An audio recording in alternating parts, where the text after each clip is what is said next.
para a igreja, que quando a pastora da ajuda me mandou o convite, ela me mandou o áudio, explicando o tema, tudo bonitinho. Porém, eu escutei aquele áudio e ela falou um tema, só que para mim eu escutei outro.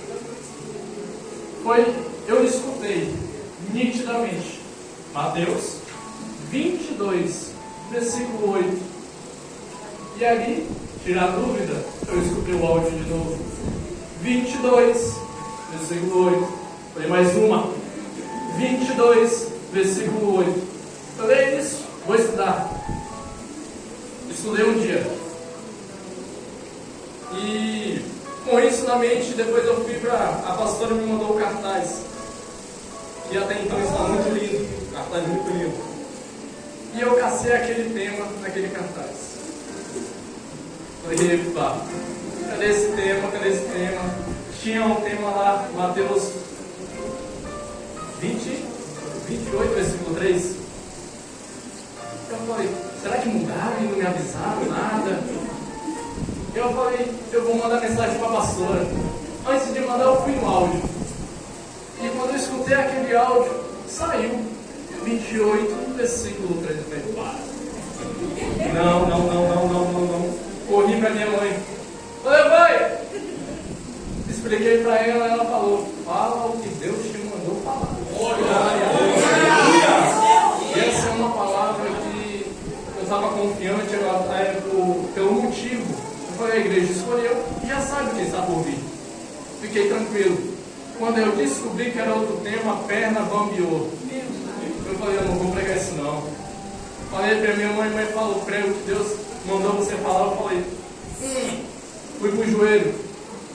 E então o Senhor falou assim, me dá uma palavra. E ele falou, de um versículo, que diz, eu retirarei os frutos de Israel e darei a uma nação que dê seus frutos. Eu falei, quem vai pregar sou eu. Não. E então o Senhor me deu a palavra. No versículo, capítulo 22, versículo 8. Então disse aos servos, quantos irmãos lá? Desde já eu quero agradecer a caravana que veio comigo. O bom lá é isso, pastor. Você convida um, vem a caravana junto. Veio o sogro, veio as cunhadas. Ó, a festa do meu pai, da minha mãe, minha irmã, tudo para dar glória. Amém? Amém. E a palavra do Senhor ela vai dizer: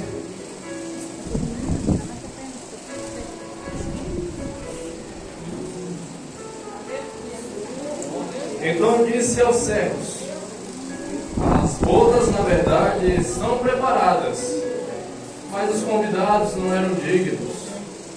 Amém? Somente esse versículo. Estou começando a entender porque eu bambiei. Bom, basicamente essa é uma parábola a qual o Senhor Jesus ele se encontrava em meio aos fariseus.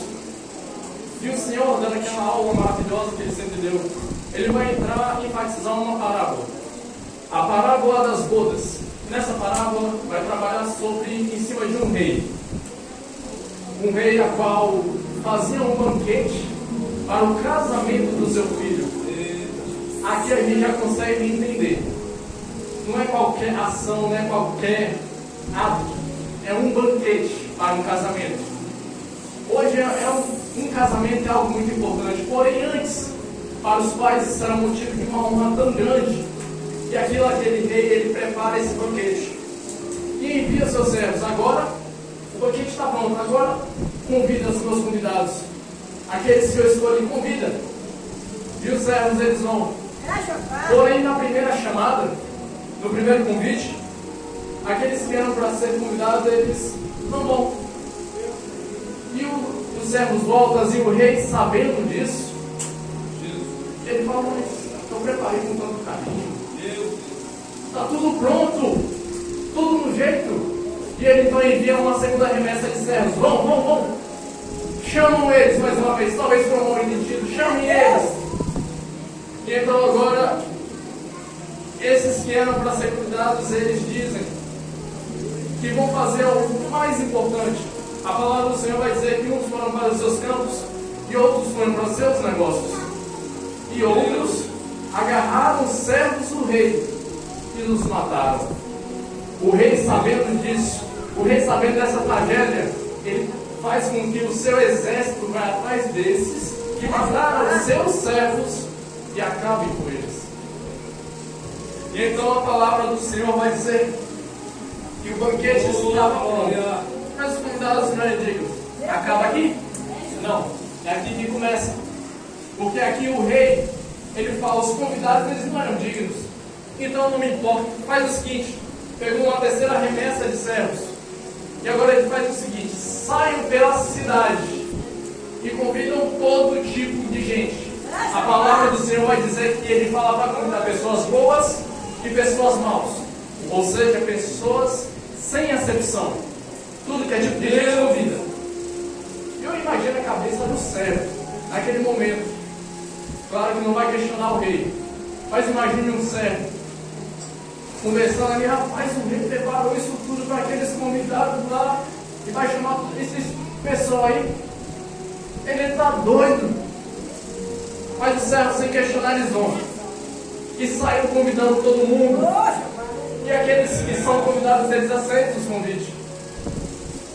E no decorrer deste banquete, chega um homem nesse banquete e o rei percebe. Este homem é diferente. Porque naqueles tempos, banquetes de casamento se usavam roupas nupciais, roupas brancas, vestes brancas. E aquele homem não estava com essas vestes. Então o rei viu um problema. O rei chega até este homem e lhe questiona: como você entrou aqui? Sem estas vestes, como você entrou aqui?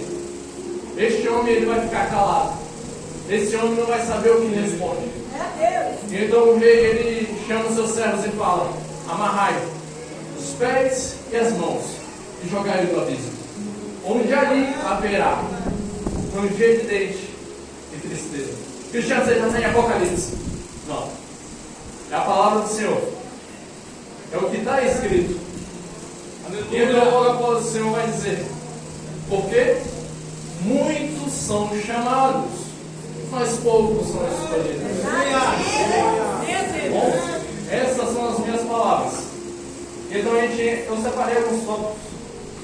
Eu conversei até com minha esposa. Quando eu recebi essa palavra, eu falei: rapaz, essa palavra é tão boa que dá para puxar aqui, puxar cá, bota aqui, bota ali. Meu esboço. Esse é meu esboço. Eu estou desde o dia que a pastora me mandou tentando adicionar coisa nessa palavra. E não vai nada. Somente o que o Senhor me deu é o que está aqui. Somente isso. Isso eu separei para eu não esquecer. Somente isso. E eu gostaria de separar um tópico.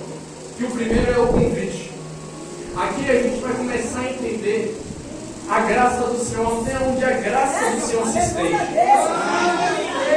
Primeiro convite. Sabe, esse convite nessa palavra é muito semelhante a um pouquinho lá atrás em João, capítulo 1, versículo 11, que diz: e ele veio e os seus não receberam. Ele veio para os seus e estes não receberam. Aqui a gente já começa a entender. O convite ele já estava sendo feito há muito tempo. E a palavra do Senhor ele já estava sendo concretizada há muito tempo. E então eu começo a analisar outra questão. Sabe? Eu sempre gosto de falar essa palavra. Por causa do sofrimento de Cristo, eu gosto de voltar lá em Gênesis, que diz: quando Adão ele peca, quando Adão ele erra. E então aqui a gente já pula para o segundo tópico, a rejeição. E então a gente vai trabalhar. Adão, ele tinha tudo. Tinha tudo na mão dele, tudo. Porém Adão ele escuta a voz do inimigo. da sua esposa, no caso, que escutou a voz da serpente, e ele vai na onda. E nisso, a gente vê o primeiro ato de pecado, o primeiro erro, a primeira falha, o primeiro homem a cair, o primeiro homem a errar. E é aqui que o Senhor começa a trabalhar de forma magnífica. E mais uma vez, a gente entende a extensão do amor de Cristo para nós. Cristiano, por que você está falando isso? Você está falando do pecado, isso é amor? Não. Eu estou falando que vem após. Porque o Senhor, ele após ver que Adão ele peca, ele não poderia simplesmente descer lá e acabar com tudo. Lá de cima mesmo acabava tudo. O erro está aqui, ó. Não quero mais. Tchau. E ali acabou o erro. O Senhor ele tem um trabalho de descer, onde ele se encontrava com Adão todo santo dia. E ali ele grita, ele brada: Adão! Onde tu estás? Aqui a gente já começa a entender quão grande, quão maravilhoso, quão misericordioso é o Senhor. E o que muita gente confunde é esta frase, esse questionamento: Adão, onde tu estás? Porque é irônico, não é? Um Deus ao qual se autodenomina onipotente, onisciente, onipresente, questionar a sua criação. Adão, onde você está? Que Deus é esse que se autodenomina onipotente, onisciente, onipresente e não sabe onde a sua criação está? Pelo contrário, o Senhor sabia exatamente onde Adão estava. Esse questionamento ao qual o Senhor faz para Adão não é para saber a sua localidade. Esse questionamento é para fazer que Adão se auto-questionasse. Em outras palavras, vou melhorar. É como o Senhor falasse: Adão, onde você está? E dentro de Adão a alma dele gritasse: aonde que eu vim parar? O pecado contaminou a alma de Adão gritar: onde eu estou? Aonde eu vim parar? Imagine aquela dor, aquele questionamento, o Senhor bradando em nome de Adão e Adão se questionando: onde é que eu vim parar? Adão agora ele está cego, ele não sabe. Então o Senhor grita mais uma vez: Adão, onde você está? E Adão então entende: Senhor, que eu estou. Eu me escondi. Eu estava nu. Por isso eu me escondi. Então a gente começa a entender um pouco mais. Isso começa a martelar um pouco mais em nosso coração. Meu Deus! Porque o erro aconteceu. A falha aconteceu. Bora melhorar? Bora ser mais direto? Você errou. Você pegou. Você caiu. Mas o Senhor hoje ele desce e fala: onde você está? O Senhor ele não quer saber a qual sua localidade. Ele sabe que você está aqui. E por isso ele está falando: aonde você está? É um questionamento quando você se olha dentro para você mesmo e diz: aonde que eu vim parar? Olhe lá para trás. Olhe um pouquinho lá para trás. Veja os seus erros, suas falhas, os seus pecados. É humilhante, não é? Mas mesmo assim o Senhor está falando: onde você está? Sabe algo muito interessante, pastor?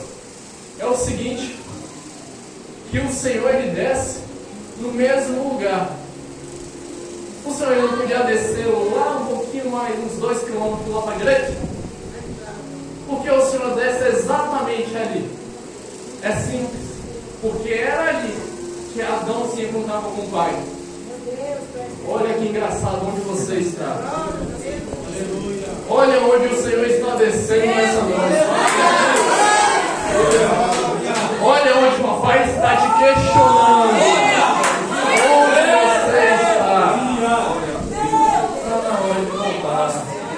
Está na hora de sair atrás do mato e dizer: Pai, aqui eu estou. Assim como Adão fez, que saiu atrás do esconderijo e disse: Pai, eu estou aqui. E mais uma vez o Senhor não poderia destruir? O Senhor não poderia matar?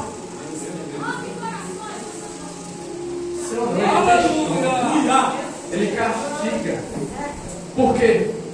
Porque é ali, é no castigo, é na dor, é no deserto, que você começa a entender o valor que você tinha na mão e jogou fora. É ali que você começa a entender tudo que você perdeu. Isso é maravilhoso, porque a misericórdia de Deus é tão extensiva que chega a este ponto.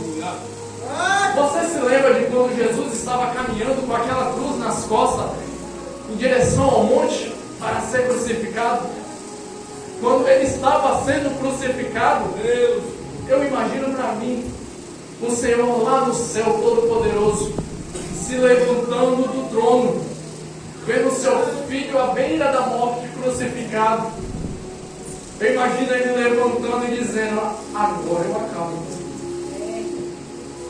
Disposto a destruir tudo, disposto a acabar com tudo.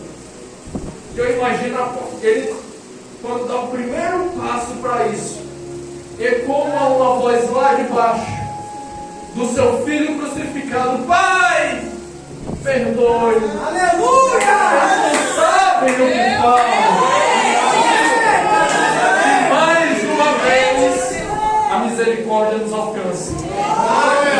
E então o convite foi feito, a rejeição aconteceu, e a rejeição aconteceu de forma brutal. E então a gente começa a entrar na inclusão. Essa inclusão é tão maravilhosa, porque o convite ele vai trabalhar de certa forma. Quando o Senhor ele fala que essa parábola é semelhante ao reino dos céus, ele vai trabalhar como se fosse um convite claramente para o povo de Israel, que não recebeu o seu Deus. E então a inclusão passa para os gentios. Era ao redor, sabe quem é os gentios? Era aqueles que o rei ele mandou convidar. É aqueles que o rei mandou seus servos convidar e dizer: convida todo tipo de gente. Todo tipo de gente eu quero aqui no banquete. Não importa se é rico, se é pobre, alto, baixo, não importa, eu quero aqui no banquete convidar. E é aí que o Senhor ele vai dizer: ide e pregai o evangelho a todo tipo de criança, todo ser vivo que receba a palavra. E então a gente percebe a inclusão. E o rei ele pediu, ele mandou que convidasse todos os tipos de pessoas. Bora olhar para o passado. Olha para o seu passado. Que tipo de pessoa você era? Que tipo de pessoa você era para estar aqui hoje? Uma falha, um erro. Eu não estou falando de você, eu estou falando de mim. Um pecador, um errante, uma falha que pagava. Porém, a inclusão do Senhor, a misericórdia do Senhor chegou. O Senhor chegou. Ele falou: ei, o rei está convidando ali para um banquete. Que banquete é esse? É o banquete lá em cima. É o banquete do céu. E então aqueles servos eles convidam todo tipo de pessoa para aquele banquete. E então aquelas pessoas vai. Porém tem um problema. Ali tem uma pessoa que tem algo de errado com ela. As pessoas no banquete são vestidas vestes nupciais, vestes brancas. Porém aquela pessoa, ela não está com aquelas vestes. O que aconteceu? O rei ele chega, ele questiona: como você entrou aqui? Imagine você recebendo esse questionamento. Não queira receber este questionamento do Senhor lá em cima dizendo: como você entrou aqui? Sabe o que eu percebo? Que por causa das vestes o homem foi jogado ao abismo. O que você quer dizer com isso, Cristiano? É simples. que para participar do banquete, não adianta só aceitar o convite. Tem que ter preparo, tem que ter Bem-vindo, pastor, achando que para participar do convite é só levantar a mãozinha da glória e ficar ali. Enquanto você estiver com a roupa suja, e quando você não colocar as vestes nupciais sobre o seu corpo, o Senhor está falando, está na hora de vestir as suas vestes. Porque muitas pessoas confundem. O Senhor me convidou do jeito que eu estou. Eu vou ficar do jeito que eu estou. A palavra do Senhor fala que o rei ele manda cuidar de todo tipo de pessoa, não é? Do jeito que está, não é? E por que quando o rapaz entra lá do jeito que ele estava, ele é mandado embora? Tem coisa errada. O Senhor ele te chama do jeito que você está. O Senhor ele te chama do jeitinho que você está. Se você está no erro, ele te chama. Se você está no pecado, ele te chama. Se você está na bebida, ele te chama de todo jeito. Porém, para participar do banquete tem que ter renúncia. Para tem que ter santificação. Não adianta querer entrar de qualquer jeito e se manter de qualquer jeito. Você pode até entrar, mas se para se manter lá, meu irmão, você não consegue, porque o rei, ele já percebe. Fala, ei, cadê as suas vestes nupciais? Cadê as suas vestes brancas? Ah, Senhor, é que no meu tempo. Todo tempo, quanto tempo o Senhor ele já brava? Há quanto tempo o Senhor ele já questiona? Sabe o que é engraçado? Que a pessoa não pode nem falar isso. Quanto tempo? Sabe por quê? Porque lá do jardim do Éden, o Senhor já está falando aonde tu estás. Lá do jardim do Éden, lá do início, do princípio, onde tudo começou, o Senhor já questiona aonde você está. Isso não é desculpa não, meu irmão. Isso é desleixo. Isso é falta de cuidado. Isso aí é você querendo ocupar o lugar de Cristo e botando uma desculpinha. Esse depois é quando a trombeta tocar e você vê que todo mundo sumiu. Você perceber que o depois foi tarde. Se você perceber que o depois já não é depois, sabe o que acontece? É que a gente realmente é preso ao presente. A gente não vive o passado, a gente não pode viver o futuro. A gente está preso aqui no agora. É o agora que a gente vive. É o agora que a gente tem que adorar. Porém, o nosso Deus, ele não está preso a este relógio. O nosso Deus onipotente, onisciente, onipresente. Você acha que este Deus vai estar preso ao mesmo tempo do que o nosso? Entenda uma coisinha, grava uma coisinha assim, não é na sua cabeça, não, é no seu coração. Enquanto você está aqui, o Senhor ele já está aqui, ó. Eita, glória!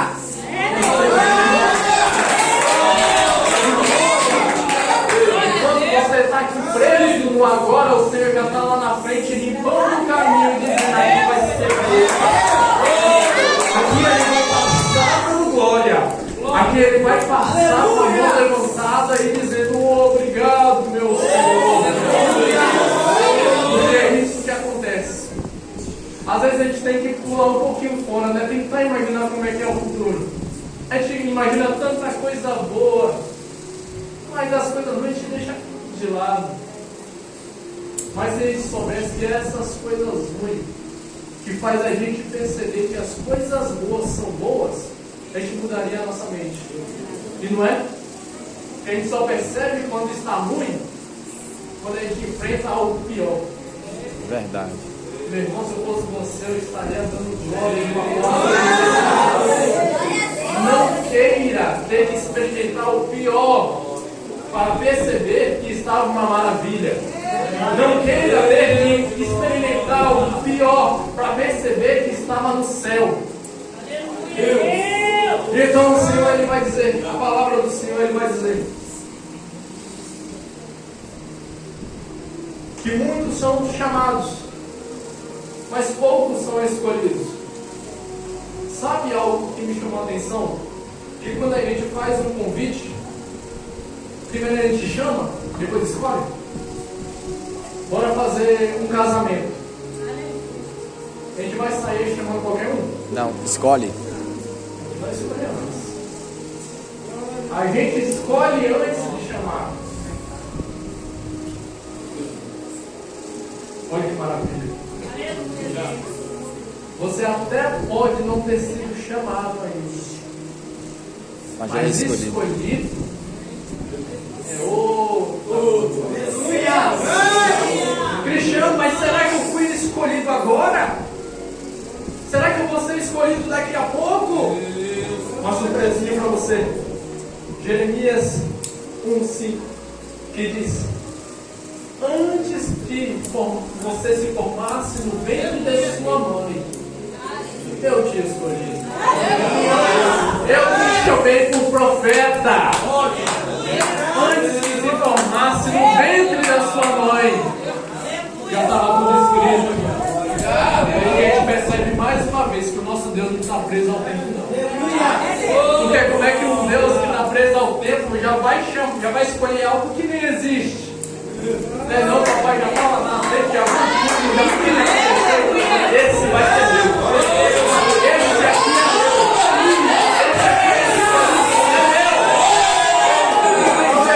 Deus. Sabe o que acontece? Essa palavra é uma palavra que eu levo para a vida. Sabe por quê? Porque sempre que eu falo essa palavra eu me emociono. Para aqueles que não sabem, não era nem para eu estar aqui hoje. Porque na minha gestação, na gestação da minha mãe, perdão, a gestação da minha mãe, eu era algo desenganado. Os médicos diziam para a minha mãe: se esse nascer com vida, ele vai nascer paralítico. Ele vai nascer com tantas deficiências. Resumindo, nascido para morrer, nascido para sofrer. E então o médico questionou a minha mãe assim: é você ou ele? Minha mãe normalmente é ele. O médico: não, é você. Porque se ele nascer com vida, ele vai nascer para sofrer. Você pode ter outro. Foi o que falaram para minha mãe. Ao 8º mês de gestação, sabe o que acontece, pastor? Acabam os movimentos. Aquele feto que estava na barriga de minha mãe já não se movimenta mais. Aquele feto a qual tinha batimentos já não tem mais batimentos. Aquele feto a qual estava ali, ainda estava ali, porém morto.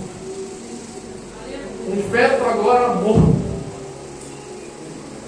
Então os médicos já diziam: eu falei, a nem nação morreu. Porém, quando o Senhor escolhe, o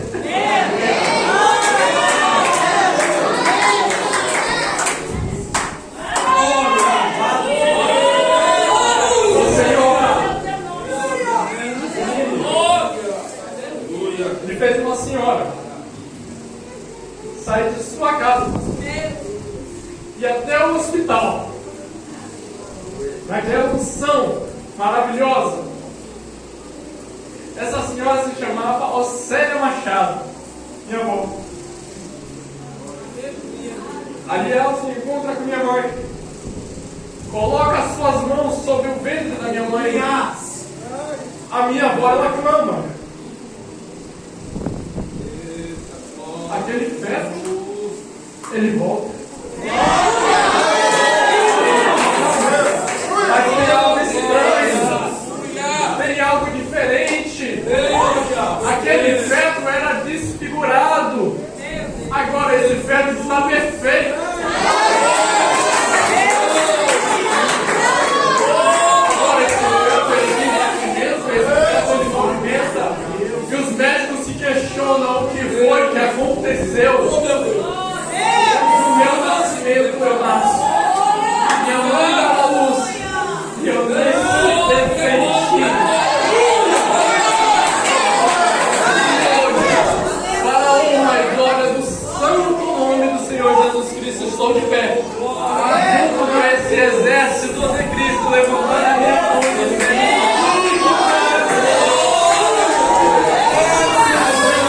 Ele é poderoso, Ele pode, Ele faz.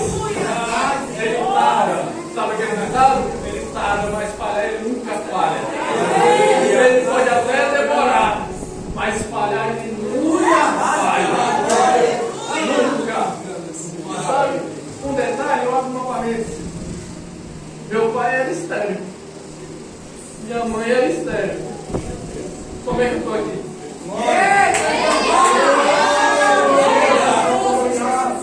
Joga paciência e vê se ela explica. Joga lá os dados e vê se explica. Não explica não, porque as coisas que vêm lá de cima que dói da cabeça de baixo. Papai perdeu muito jogando lá em cima para aqueles que dizem que sei o que são enlouquecer. E é nesse momento, neste exato momento, que o Senhor ele vai provar o porquê de ser chamado de Deus, o porquê de ser chamado de El Shaddai, o Todo-Poderoso. Se você me apresentar algum Deus que tenha misericórdia de seus servos, da mesma forma que este Deus tem, eu fecho essa Bíblia. Sabe por quê? Porque vai dizer: não há outro igual a ti. Conhece aquele louvor? E outro igual não há. E outro igual não há. Não é verdade? E outro igual não há. Essa é a palavra. Agora o Senhor concedeu. E dentro disso, por ser uma frase a qual o Senhor me deu de cara, eu queria que você gravasse isso para você. Não é algo pessoal, não é algo de mim, não. É algo ao qual o Senhor me perguntou, me ficou ali me cutucando até chegar aqui, que é aquilo, para participar do banquete. Não adianta só aceitar o convite. Tem que ter preparo e santificação. Simples assim. Tem que ter preparo e santificação. Simplesmente isso, é só essa frase. Se você não escutou a palavra toda, escuta só isso. Para você sentar no banquete, tem que ter preparo e santificação. Sabe por quê? Você se lembra de Naamã? Naamã ele era um guerreiro. Naamã ele era um chefe do exército. Porém Naamã ele era sujo, leproso. Naamã ele vai até o profeta Elias e vai dizer: certamente que chegando lá, o profeta ele vai chegar até mim, vai estender as suas mãos e vai me curar. O profeta ele não se dá nem o trabalho de chegar perto. Por quê? Porque Naamã, ele é usado por Deus? É. Naamã, ele é reconhecido? É. Porém, Naamã, ele é sujo. Naamã, ele não está com as vestes. Naamã, ele está do mesmo jeito que foi chamado. E então, eles falam: mergulha lá 7 vezes e volta. Naamã, ele questiona, mas porém ele vai. Chegando lá, ele mergulha 1, 2, 3, 4, 5, 6, na 7ª ele sai, está curado. Naamã agora ele já está desacreditado. Eu vou lá, vou receber o servo de novo. Porém agora, Naamã limpo, Naamã purificado. Quem o recebe? O profeta. Agora, o profeta diz: entra aqui. ali na mesa e comer.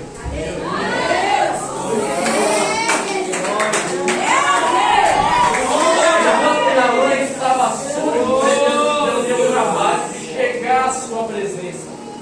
Na mão agora limpa, ele abre a porta e diz: agora sim, vem com o banquete.